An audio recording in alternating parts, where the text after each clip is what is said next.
Hello, after a very long absence. I just want to say hello. It's me, the M.E Goddess. Thanks for popping by. It's been a really long time since I've done a video. Every time I picked my camera up, I very much had a what's the point moment. I admit to being in a period of just feeling so defeated. It was a really tough winter with illness and obviously the stress of this year of COVID-19 and everything that went with that. We got through lockdown really well, all that went fine. But it was just everybody got back into the swing of life and I was still here and our life was still the same as it was during lockdown, before lockdown. And now I just am struggling to find those moments in a day that make the rest of the 24 hours bearable. I'm not suicidal. I'm not in that dark place. I'm just defeated right now. I know there's a lot of things happening around the world with research, especially now with the COVID long haulers, as they're calling them, who are showing a lot of ME symptoms. We're getting a lot more traction and we will all benefit from that. I know there are many who feel resentment towards the fact that we had to wait for a global pandemic before anyone really noticed us here alone in our bedrooms. But it's happening now and we've got to let that go and embrace what's really happening. But I'm stuck. I'm just so stuck. I think I'm trying to make the transition from I'm in my 5th year being bedbound. You'd think I'd have sussed this out by now, but apparently I haven't. And for those that don't know, I used to be an artist and a jeweler and a sculptor and a super mum, and I made wedding dresses and ball gowns, and I was a really creative person, and that was how I viewed the world, and that was how I expressed myself and found my place in the world. And even though I've had chronic fatigue syndrome since 1997, I didn't become really sick until 2012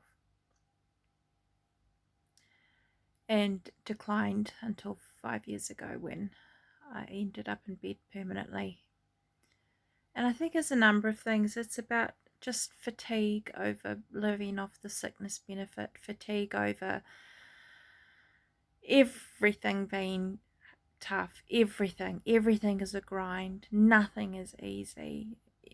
Just the basics of life are so hard, not just for me but for my family. And obviously I fight the guilt that my family is living in poverty because of my illness. We have wonderful support. We've got angels, human angels that do so much for us, and it's the gratitude, but it never takes away what we'd want to do for ourselves. So back to the creative thing. Sorry, I wandered. So whenever I looked at something, it was easy for me, whether it was resin or woodworking or whatever it was, I could turn my hand to it. It was who I was. It was how I was. And now I went through a period where it was just too painful to look at YouTube videos on things, because in my mind it's like, oh, I can't wait to do that. I can't wait to try that. I can't wait to make that. And then all over again, going through that awareness and that grief of, but that's not going to happen. and that's likely never to happen again. And I've got to accept that. And so I'm going in the process. Maybe this is part of my grief process. I have a lot of acceptance, but I think at the moment, realizing that I have now accepted to a point that I can look at things and just go, wow, that's lovely. And the internal fight of, but I'll never get to do it, has eased. And in some ways that's very frightening, because it means I've given up.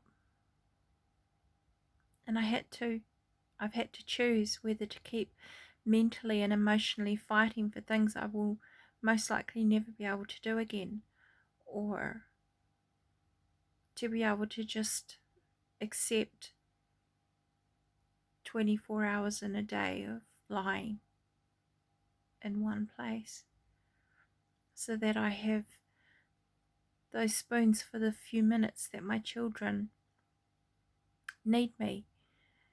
There are a lot of hours in between my children needing me, many, many hours, and I live many, many hours in the quiet or by myself, necessarily so that I can give them those moments that they need.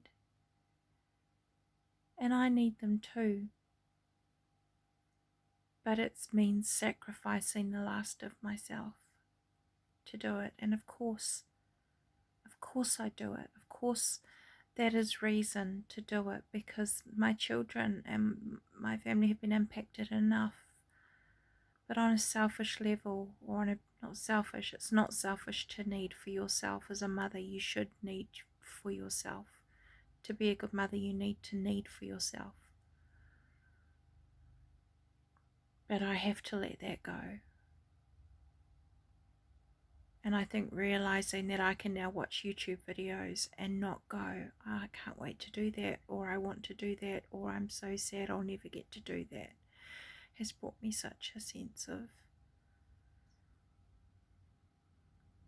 a depth of grief that I'm there. I'm in that place I never thought I would be.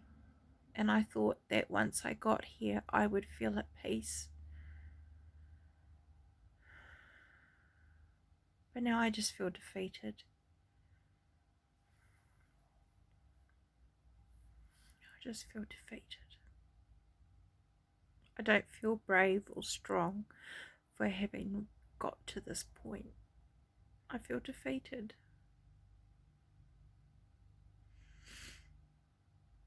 And I don't like it at all. So I'm just sitting with it. And giving it some time and space. Waiting for it to move on. It hasn't been welcomed to stay, this feeling. But it's necessary. And I don't know what's on the other I don't know what's on the other side of this feeling.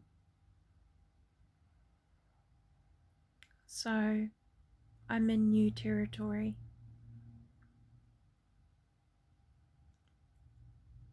And all the hard work of the past years of finding an acceptance and landing in a place of feeling defeated and not victorious, that I've accepted it, is challenging. And I don't know where things go from here. I guess we'll find out. So I'm sorry this isn't a happy, cheery one, but I suppose in some ways it's part of the growth. As the rest of me and my world diminishes, something else is growing. I just don't know what that is yet. But thank you for taking the journey with me. You are my window to the world. and I'm sorry it's been so long since I've picked up my camera.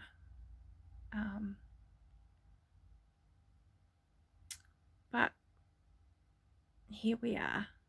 Thank you for all the messages, people checking in, the ongoing support. Thank you to all our human angels who, through all of these years, are there to help us raise our children. We have it really is taking a village to raise our family, and we would be lost without every single one of you.